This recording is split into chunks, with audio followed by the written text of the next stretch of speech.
태국에서도 손꼽히는 명문가 출신의 한 여성이 있습니다. 최근 한국 이슈로 한국이 뭐 대단한 국가냐며 한국을 비하하고 다니기 시작했다는데요. 그런 그 여성이 자신이 욕하던 한국 때문에 개망신 당하며 세계적 스캔들의 주인공이 되었다고 합니다. 과연 그녀에게 무슨 일이 있었던 걸까요? 한국과 태국을 뒤흔들어 놓은 충격적인 이야기, 지금 바로 들려드릴게요. 안녕하세요. 태국에 살고 있는 아델이라고 합니다. 저는 태국의 하이소, 즉 귀족 중의 귀족, 명문가 중에서도 최고라 꼽히는 신분의 사람입니다. 한국에는 신분제가 없으니까 어쩌면 여러분들은 하이소가 어떤 존재인지 잘 모르실 수도 있겠네요. 이해가 쉽게 간단히 금전적으로 말해볼게요. 제가 아침을 먹을 때 사용하는 접시가 아마 여러분 집보다 비싸다면 믿으시나요? 이 예시 하나로도 제가 어떤 삶을 살아왔는지 이해되실 거예요. 그만큼 태국에서 하이소란 신분제 정상 맨 위에 있는 급이라고 보셔도 돼요. 저는 평생 부와 명예를 누리며 살아왔고 나라가 어떻든 모든 게 제 아래라 생각했어요. 물론 그건 한국도 마찬가지였고요. 한국이 세계적인 선진국이라며 아무리 까불어대봤자 저에게는 그저 작고 하찮은 먼지에 불과했어요. 아니, 그것보다도 못한 존재였죠. 그런 존재가 이슈가 되고 있었고 설마 그 작은 먼지가 제 인생을 이렇게 뒤흔들어 놓을 줄이야. 정말이지? 저는 꿈에도 알지 못했답니다. 제게 무슨 일이 있었는지 궁금하신가요? 그럼 제 이야기를 끝까지 한번 들어보세요. 저는 같은 국제학교를 다녔던 친구, 양커잉과 식사 약속이 있었어요. 커잉은 저와 같은 태국인은 아니었지만 중국에서 나름 명망 높은 집안의 딸이었죠. 저는 학교 다닐 때 저와 비슷한 급의 친구들과만 어울렸고 커잉 역시 그런 친구들 중 한 명이었어요. 우리는 금방 친해졌고 서로에게 강한 끌림을 느꼈죠. 단순히 친밀함을 넘어 우리 사이에는 특별한 공통점이 있었거든요. 그건 바로 우리는 다른 사람들보다 우월하다는 특권의식이었어요. 세상이 어떻게 돌아가든 저희에게는 모든 것이 우리 뜻대로 이루어질 것이라는 자신감이 있었어요. 특히 나보다 못난 사람들을 재미삼아 비웃고 헐뜯는 것은 저와 커잉의 오랜 취미였어요. 저희는 늘 누가 더 잘났는지, 누가 더 부유한지를 비교해댔죠. 그런 삶이 저희에겐 너무나 당연하고 자연스러운 것이었어요. 최근 저희의 먹잇감이 된 것은 다름 아닌 한국이었어요. 요즘 들어 자기들이 선진국이라며 한국인들이 엄청 거들먹거리며 까불어대고 있는데 그 꼴이 참 마음에 들지 않았거든요. 물론 한국이 예전에 비해 조금 잘 살게 된 것은 사실이지만 그래봤자 제 눈에는 여전히 하찮은 나라일 뿐이거든요. 사람들이 아무리 K-팝이니 K-드라마니 떠들어대도 그까짓 게 뭐가 대단하다고 그러는 건지 제게는 도통 와닿지가 않았어요. 양커잉 역시 한국을 혐오하는 것은 마찬가지였죠. 커잉은 한국 이야기가 나올 때마다 한국인들은 뻔뻔한 도둑이라며 분노를 감추지 못했어요. 한국 애들은 뭐만 하면 다 자기네 문화라고 우겨대.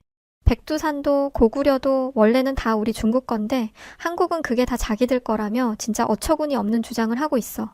진짜 웃긴 나라 아니야? 그렇게까지 해서 중국 것을 빼앗아 가고 싶나? 어휴, 가난한 것들. 그러면서 커잉은 어떻게 저 따위 수준 낮은 나라가 요즘 전 세계적인 주목을 받고 있는 건지 모르겠다고 하더군요. 저 역시 커잉의 그런 생각에 완벽히 동의하고 있었죠. 제가 보기에도 한국은 과대평가된 나라인 것이 분명했어요. 그리고 그런 나라를 비웃어주는 것은 우월한 우리의 특권이었죠. 그날도 저와 커잉은 한국을 안주 삼아 한바탕 웃음을 터뜨렸어요. 요즘 한국인들 꼬라지를 보면 진짜 가짜나서 웃음밖에 안 나온다니까? 뭐만 하면 자기네가 최고라고 으스대는데 대체 어디서 그런 자신감이 나오는 거지? 태국인들을 어떻게 하겠다고? 진짜 웃겨서 말도 안 나와. 제가 이렇게 말하자 커잉은 격하게 고개를 끄덕이며 제 의견에 동의했어요. 멍청해서 그래. 아, 이 개도 안 물어갈 미개한 한국인들. 우리 고상한 중국이 진작에 흡수했어야 하는 건데 우리 조상님들이 한국을 너무 봐줬어. 애초에 기어오르지 못하게 콱 밟아놨어야 했는데 말이야.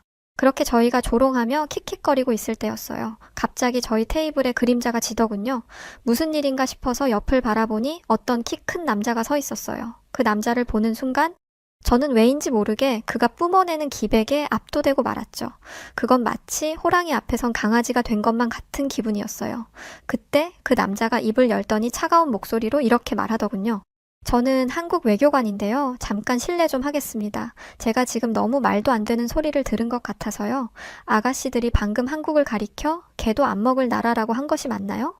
한국 외교관이 풍겨대는 압도적인 분위기에 커닝은 겁에 질린 듯 고개를 숙여버리더군요. 하지만 저는 태국의 귀족, 하이소잖아요. 겨우 이런 상황에 쫄지 않았죠. 저는 고개를 들어 그를 똑바로 쳐다보며 이렇게 쏘아붙였어요. 저희가 저희 입을 가지고 자유롭게 말한 것뿐인데 그게 뭐 문제가 되나요? 외교관이라고요? 태국인 입국도 막더니 태국에서 우리가 우리 입으로 말하는 것까지 막을 셈이에요? 뭔데요? 당신. 그 순간 한국 외교관의 눈빛에 경멸이 스치더군요. 그러더니 그의 입에서는 칼로 벼린 듯 날카로운 독설이 나오기 시작했죠. 그의 말 한마디에 제 자존심은 엉망진창으로 난도질 당하고 말았습니다. 당신 입으로 무엇을 떠들든 그건 당신 자유지만 감히 태, 국, 인, 주, 제, 에 한국을 모욕하다니요? 감당할 자신 있어요? 그의 말에 저는 순간 말문이 막혀버렸어요. 살면서 이런 굴욕적인 취급을 당하는 것은 처음이었거든요. 그런데 그의 독설은 거기서 끝이 아니었어요. 그는 제 손에 들린 갤럭시 휴대폰을 보고는 피식 웃더니 이렇게 말하기 시작했어요. 삼성 휴대폰을 사용하면서 한국을 무시하다니 세상에 이것처럼 무식한 게 또 어디 있나요? 그것뿐이겠어요? 당신은 집에서 LG TV를 볼 거고 아마 당신 친구 중 누군가는 현대 자동차를 타고 다니겠죠. 어때요? 내 말이 틀렸나요? 그의 말에 저는 얼굴만 붉힌 채 아무 대꾸도 할 수 없었어요. 왜냐하면 그의 말은 어느 것 하나 틀림없이 사실이었거든요. 제 휴대폰은 한국의 삼성전자가 만든 것이었고 실제로 저희 집 TV는 LG 제품이 맞았어요. 심지어 제 남동생이 현대 자동차를 타고 다니고 있었죠. 너무 자존심 상하지만 그의 말 한마디 한마디가 진실이라는 것을 부정할 수는 없었어요. 하지만 저는 이 무례한 남자에게 졌다는 것을 인정하고 싶지 않았어요. 결국 저는 제게 남은 자존심을 모조리 끌어모아서 이렇게 받아쳤습니다. 그래서 뭐 어쩌라고요? 그래봤자 한국은 우리 집 화장실보다 수준 떨어지는 나라인데 그러자 이 한국 외교관은 제가 이렇게 나올 것을 예상했다는 듯 아주 여유로운 태도로 이렇게 말하더군요. 당신이 지금 누리고 있는 그 호화로운 생활, 사실 그게 다 한국인 관광객의 주머니에서 나왔다는 건 알고 떠드는 건가요? 태국은 GDP의 20% 이상이 관광산업에서 나오는 국가인데 바로 그 관광업계의 큰 손이 한국인들이죠. 한국은 한 해에 200만 명 가까이 태국을 방문하고 무려 30억 달러에 가까운 돈을 태국에서 쓰고 가니까요. 근데 보세요. 태국인들 하는 짓들을 말이에요. 불법 체류자들을 단속하기 위해 강화를 했더니 뭐라고요? 벤코리아? 그리고 당신들을 보니 안 봐도 태국의 앞날이 훤하네요. 한국이 태국의 경제를 먹여 살리고 있는 걸 아예 모르는군요. 그 순간 저는 참을 수 없는 모욕감을 느꼈고 그에게 말도 안 되는 거짓말하지 말라고 소리쳤어요. 그러자 그는 자기는 절대 거짓말을 하고 있는 게 아니라며 증거를 대겠다고 하더군요. 방콕의 최고급 백화점과 리조트에서 한국어 안내 방송이 나오는 이유가 뭐겠어요? 그만큼 한국인 관광객들이 돈을 많이 쓰는 중요한 손님이기 때문이죠. 한국이 없으면 태국 경제는 당장 무너지고 말 거라고요. 그의 일격에 제 자존심은 완전히 산산조각 나서 형체도 없이 사라지고 말았어요. 이쯤에서 제 실수를 인정하고 이 한국 외교관에게 사과를 하면 모든 일이 깔끔하게 정리될 수도 있겠지만 왜인지 제 안에 뭔가가 아직도 저를 붙들고 있었어요. 아마도 그건 저의 태국의 하이소로서의 정체성이었겠죠. 저는 애써 태연한 척을 하며 마지막 힘을 모아 그를 노려봤어요. 그렇게 잘난 척 해봤자 소용없어요. 한국이 뭐가 그리 대단하다고요? 역사를 보세요. 한국은 중국과 일본에 여러 번 짓밟힌 약소국 아닌가요? 반면 우리 태국을 보세요. 우리는 한 번도 다른 나라에 완전히 정복당한 적이 없어요. 우리는 항상 우리의 자주권을 지켜왔다고요. 당신들이 아무리 지금 잘 나가는 척 해봤자 역사적으로 보면 우리가 더 위대해요. 알겠어요? 이것은 저의 회심의 일격이었어요. 그런데 이 남자는 저를 향해 가소롭다는 미소를 짓더니 이렇게 답하더군요. 그래요. 당신 말대로 한국은 여러 번의 전쟁을 겪었어요. 불과 몇십 년 전에는 한국 전쟁으로 국가 전체가 초토화되었죠. 그런데 한국의 위대함은 바로 거기서 시작했어요. 한국은 전쟁으로 폐허가 된 나라에서 불과 60년 만에 세계 10위 경제 대국이 되었죠. 자원도 자본도 없이 오로지 한민족이 가진 우수함만으로 말입니다. 오로지 자국의 힘만으로 최빈국에서 초인류 국가로 성장한 것은 전 세계에서 한국만이 유일하죠. 자, 이제 다시 묻죠. 당신은 이래도 한국이 약소국이라 떠들 수 있나요? 분하지만 저에게는 더 이상 반박할 수 있는 말이 없었죠. 결국 저는 패배를 인정해야 했어요. 하지만 저는 고귀한 혈통인데 저 아무것도 아닌 평민 남자에게 고개 숙여 사과하기는 싫더군요. 그래서 저는 이렇게 말했죠. 저랑 제 친구는 그냥 가볍게 농담을 한 것뿐이에요. 뭘 그렇게 정색을 하고 심각하게 받아들이세요? 웃겨 정말. 그러자 이 한국 외교관은 더 이상 저와 말조차 섞기 싫다는 듯 고개를 절레절레 저으며 떠나가더군요. 그의 뒷모습을 보며 저는 이상한 감정에 휩싸였어요. 분명 불쾌한데 그 아래에는 뭔가 다른 감정이 꿈틀거리고 있었죠. 입에서는 쓴맛이 났고 가슴 한구석은 돌덩이로 누르는 듯한 답답한 기분이 들었어요. 그날 밤 저는 오랜만에 잠을 이루지 못했답니다. 제 머릿속에서는 계속해서 그 외교관이 했던 말들이 메아리치고 있었어요. 그리고 태어나서 처음으로 제 모국인 태국에 어떤 의구심이 들기 시작했죠. 그때는 몰랐어요. 그게 바로 제 인생이 변화하기 시작한 순간이라는 것을 말이죠. 그렇게 뭐라 설명하기 어려운 찝찝함 속에서 또 다른 사건이 터졌답니다. 그날도 저는 한국 외교관의 말을 끊임없이 되새기고 있었어요. 마치 제 머릿속에 그의 목소리가 반복 재생되고 있는 것만 같았죠. 그때 갑자기 울리는 휴대폰 벨소리에 저는 흠칫 놀랐어요. 화면을 확인하자 커잉의 이름이 떠 있었죠. 그 이름을 확인하는 순간 저는 한숨을 푹 내쉬었답니다. 사실 그 한국 외교관을 만난 후로 저는 중국인 양커잉을 의도적으로 피하고 있었거든요. 왜 그랬냐고요? 글쎄요. 저도 정확히 설명하기는 어려워요. 그저 커잉을 보면 그날의 기억이 떠오르고 제 안에 뭔가가 불편하게 꿈틀거리는 것 같았거든요. 하지만 커잉을 계속해서 피할 수는 없는 노릇이었고 결국 저는 커잉의 전화를 받아보기로 했어요. 사실 저는 전화를 받으면 커잉이 요즘 왜 이렇게 연락이 잘 안 되냐며 저한테 서운함을 표현할 줄 알았거든요. 그런데 커잉의 입에서 나오는 말들은 제 예상과 전혀 다른 것이었답니다. 커잉은 잔뜩 흥분한 목소리로 이렇게 말하더군요. 아델, 큰일 났어. 며칠 전에 내 친구 링링이 한국에 다녀왔거든. 걔는 우리랑 다르게 완전 한국 덕후인데 글쎄 걔한테 무슨 일이 있었는지 알아? 인천공항 출입국 심사대에서 무려 3시간도 넘게 신문을 받았대. 그래놓고 한국은 링링을 입국조차 시켜주지 않았고 진짜 한국 미친 것 아니야? 링링이 무슨 테러리스트도 아니고 어떻게 그럴 수가 있지? 그 말을 들은 저는 깜짝 놀라서 그게 정말이냐고 되물었어요. 아무리 요즘 한국과 중국 사이가 좋지 않다고 한들 한국이 아무 이유도 없이 중국인들 범죄자 취급했을 것 같지는 않았거든요. 태국도 모자라 중국까지? 납득되지 않았죠. 또 한국 외교관을 만난 이후로 아무 근거도 없이 무지성으로 한국을 욕하는 것에 불편한 감정이 들었어요. 그래서 저는 혹시 한국과 링링 사이에 뭔가 오해가 있었던 것은 아닌지 조심스럽게 물어봤죠. 링링이 공항에서 뭔가 실수를 한 거는 없대? 뭐 그런 거 있잖아. 한국에 반입 금지인 물건을 가지고 있었거나 아니면 입국 서류에 문제가 있었던 거라든지 그런 거 없었대?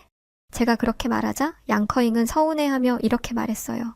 아델, 너 지금 내 앞에서 한국 편을 드는 거야. 정말 너무하네. 내 친구가 얼마나 착하고 똑똑한 애인데 입국 심사장에서 실수를 했을 리가 없잖아. 내 친구는 아무 잘못도 없이 괴롭힘을 당했을 뿐이라고. 저는 속으로 한숨을 쉬었어요. 어떻게 해야 할지 정말 난감했거든요. 사실 예전에 저였다면 망설임 없이 커잉의 말에 동조했을 거예요. 한국 진짜 못 쓰겠네. 라고 말하면서 말이죠. 하지만 그 한국 외교관과의 만남 이후로 제 머릿속에서 뭔가가 바뀌기 시작했고 커잉의 말을 곧이곧대로 믿을 수 없게 되었죠.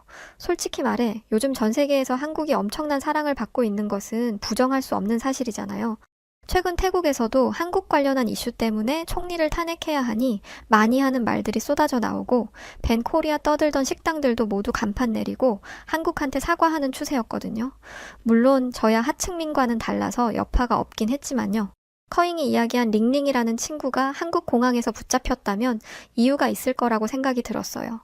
한국이 굳이 중국을 질투할 이유도 없는 거고 이미 전 세계가 한국을 칭송하다시피 하는데 나쁜 인식을 일부러 심진 않을 것 같았거든요. 이런 생각들이 떠오르기 시작하니 저는 예전처럼 한국 욕하기에 동참할 수 없었어요. 하지만 그렇다고 제 변화된 생각들을 커잉에게 말할 수도 없었죠. 저는 커잉이 얼마나 한국을 혐오하는지 잘 알고 있었고 그걸 굳이 건드리고 싶지 않았거든요. 그래서 저는 그냥 대충 커잉의 말에 맞장구 쳐주는 척만 하기로 했어요. 그렇구나. 어휴, 한국 놈들 진짜 나빴네. 어떻게 착하고 순진한 중국인한테 그런 짓을 할 수 있지?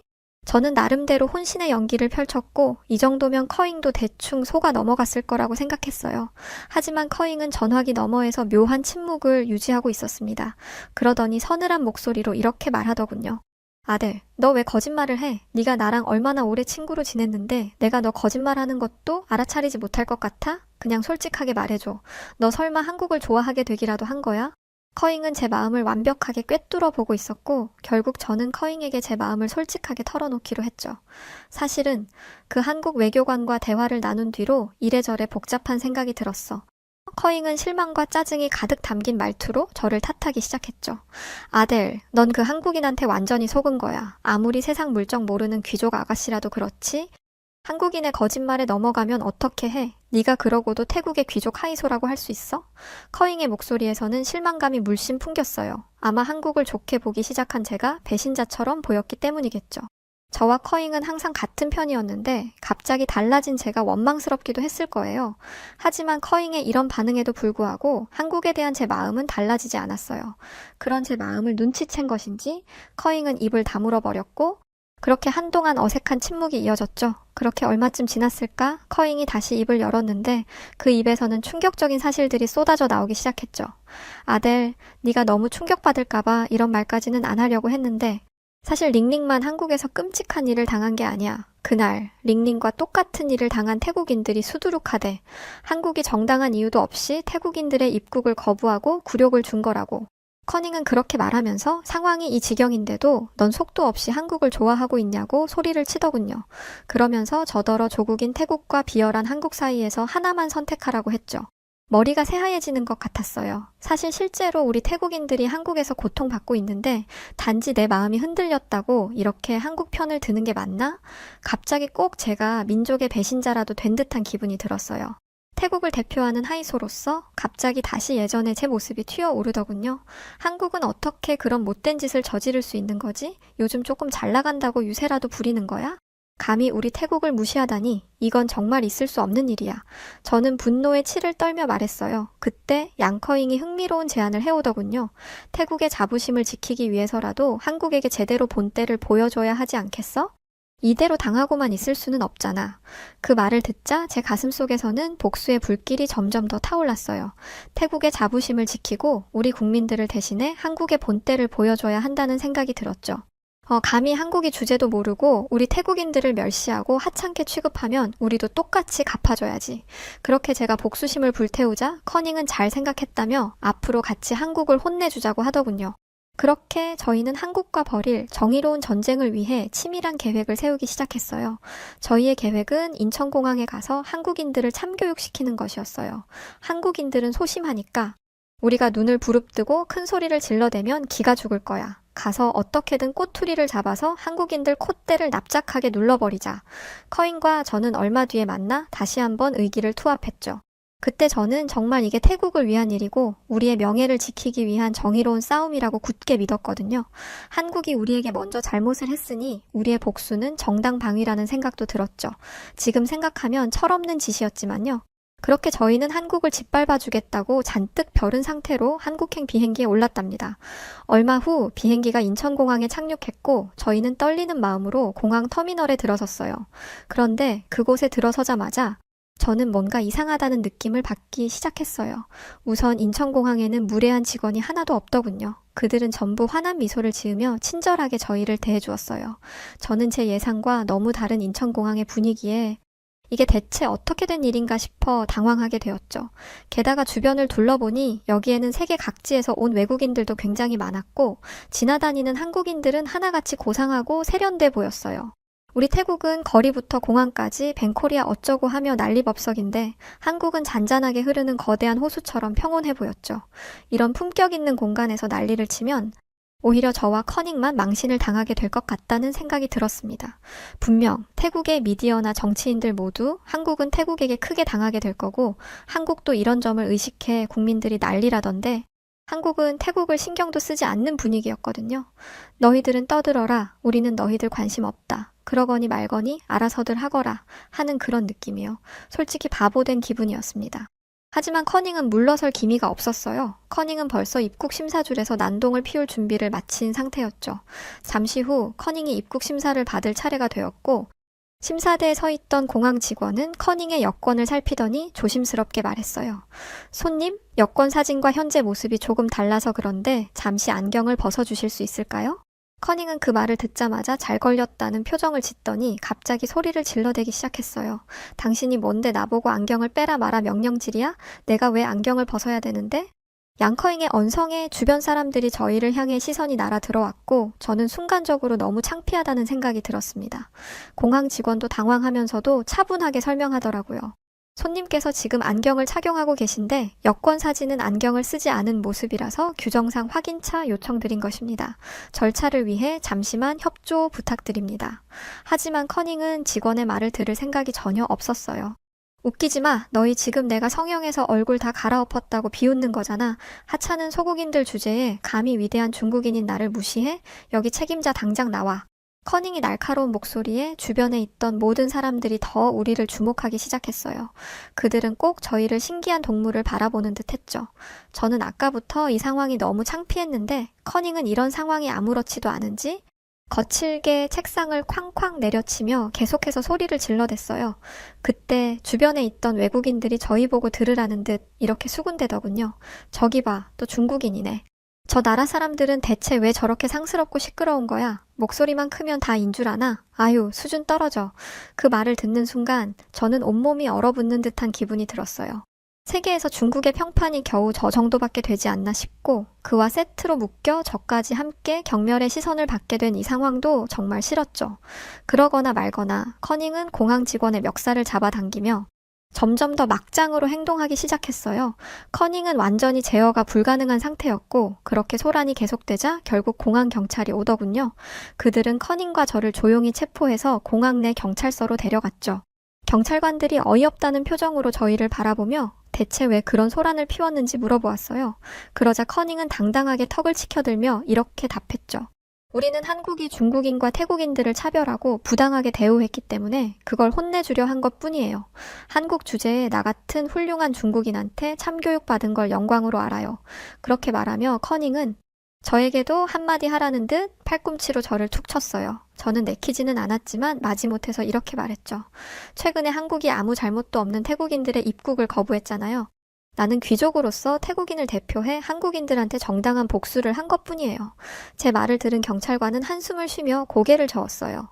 아이고, 이 무식한 아가씨들을 어떻게 하면 좋나. 이봐요. 한국이 아무 죄도 없는 태국인과 중국인의 입국을 금지하며 괴롭힐 만큼 그렇게 한가한 국가인 줄 알아요? 다 그럴 만한 이유가 있으니까 입국을 금지시킨 거죠. 당신들 지금 한국의 태국과 중국 출신 불법 체류자들이 얼마나 많은 줄은 알아요. 그 불법 체류자들 때문에 한국의 폭력 사건과 절도 범죄가 얼마나 많아졌는데요. 한국은 중국인과 태국인이 저지르는 각종 불법 행위를 막기 위해 어쩔 수 없이 출입국 심사를 강화한 거예요. 단순히 차별이나 부당한 대우를 하는 게 아니라고요. 아가씨들 아셨어요? 그 말을 듣자 저는 완전히 혼란에 빠지고 말았어요. 나는 대체 여기서 뭘 하고 있는 거지? 난 이 모든 게 부당한 피해를 입은 태국인을 위한 일이라고 믿었는데 태국이 아니라 한국이 피해자였던 거라고? 머릿속이 뒤죽박죽이 되어 혼란에서 헤어나오지 못하고 있는 저와 달리 커닝은 여전히 소리를 지르며 난리를 쳤어요. 듣지 마, 아델. 저 한국 경찰들이 또 거짓말을 하고 있는 거라고? 저놈들이 너를 속이려는 거야. 우리가 진실을 알고 있으니 저렇게 발악을 하는 거지. 그러자 한국 경찰은 커닝을 매섭게 쏘아보더니 저를 향해 이렇게 말했습니다. 이봐요, 태국 아가씨. 만약 당신이 태국의 진짜 현실을 알고 싶다면 지금부터 내가 하는 말을 잘 들어요. 요즘 중국 조폭들은 사지가 훼손된 중국 거지들을 태국으로 밀입국시키고 있어요. 그들은 태국에서 앵벌이를 한 뒤 그 돈을 고스란히 중국에 가져다 바치죠. 상황이 이런데도 당신은 중국인과 친구랍시고 정의로운 척 한국에 와서 이 소란을 떤 거고요. 부끄럽지도 않습니까? 저는 그 말을 듣고 엄청난 충격에 말문이 막혀버렸어요. 중국이 태국에 그런 끔찍한 일들을 저지르고 있었다니 그런 줄도 모르고 커닝과 좋다고 어울려 다니던 제가 참 어리석게 느껴졌죠. 하지만 그 순간에도 커닝은 현실을 인정하지 않으려 했어요. 다 거짓말이야. 그거 다 너희 한국인들이 꾸며낸 말이잖아. 우리 중국이 얼마나 훌륭하고 모범적인 나라인데 중국이 그런 일을 했을 리가 없어. 그렇게 커닝이 바락바락 소리를 질러대던 순간 한국 경찰은 은은하게 웃으며 이렇게 말하더군요. 이봐요, 젊은 아가씨. 중국이 그렇게 좋으면 지금 당장 추방시켜줄 테니까 얼른 다시 중국으로 돌아가요. 그 말이 떨어지자마자 커닝은 마치 얼음처럼 굳어버렸어요. 얼굴은 하얗게 질렸고 눈은 당장이라도 튀어나올 것처럼 커다래졌죠. 그러나 그 순간은 아주 잠깐이었고 곧 커닝은 다시 격분하며 소리치기 시작했어요. 내가 언제 중국에 보내달래? 네가 뭔데 날 중국으로 보내냐고? 한국인이랍시고 나한테 갑질하지 말라고. 커닝은 두려움에 휩싸인 듯한 목소리로 마구 소리를 질렀어요. 그 모습을 보며 저는 무언가 이상하다는 느낌을 받았죠. 중국에 대해 그렇게 자부심을 가지고 있던 커닝이 왜 중국으로 가는 것을 저렇게 두려워하는 걸까? 그런데 저와 달리 한국 경찰들은 그다지 놀라지 않은 듯 했어요. 오히려 그들은 커닝의 반응을 예상했다는 듯 고개를 절레절레 흔들며 씁쓸한 미소를 지을 뿐이었죠. 아이고, 불쌍한 아가씨. 중국을 제일 싫어하는 사람들이 중국인이 많네요. 막상 자신들의 조국으로 가라고 하면 이 난리를 치니 말이에요. 그 말을 들으면서 저는 이런 생각을 하게 되었어요. 그동안 커닝이 그렇게나 한국 욕을 해댔던 것은 어쩌면 부러움의 다른 표현은 아니었을까? 결국 커닝이 중국에 대해 가지고 있던 자부심은 허세에 불과했던 것이죠.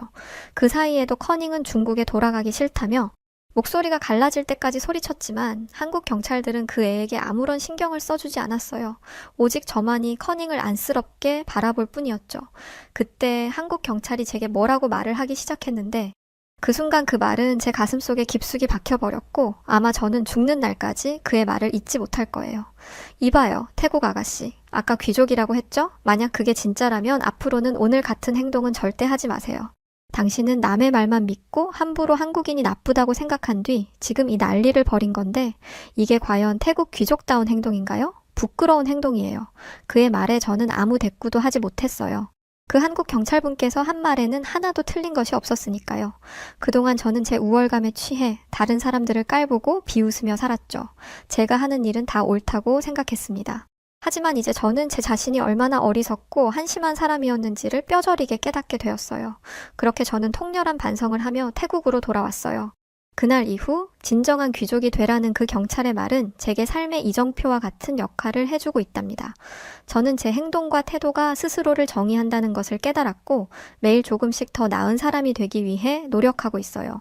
그리고 태국에서도 한국을 밴시키자는 운동 자체가 무의미해지고 있었죠.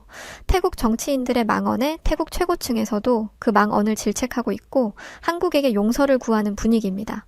처음부터 태국은 한국을 어찌할 수 있는 국가가 아니었던 거예요. 그냥 우물안 개구리처럼 우리끼리 난리법석을 피웠던 거였죠. 이번을 계기로 태국이 한층 더 성숙해지길 바라는 마음뿐입니다. 저도 반성하며 살겠습니다.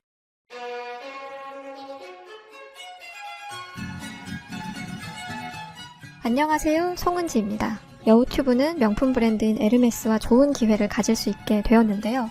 사실 저희는 참전 용사분들을 돕는 기업에 동참하고 있습니다.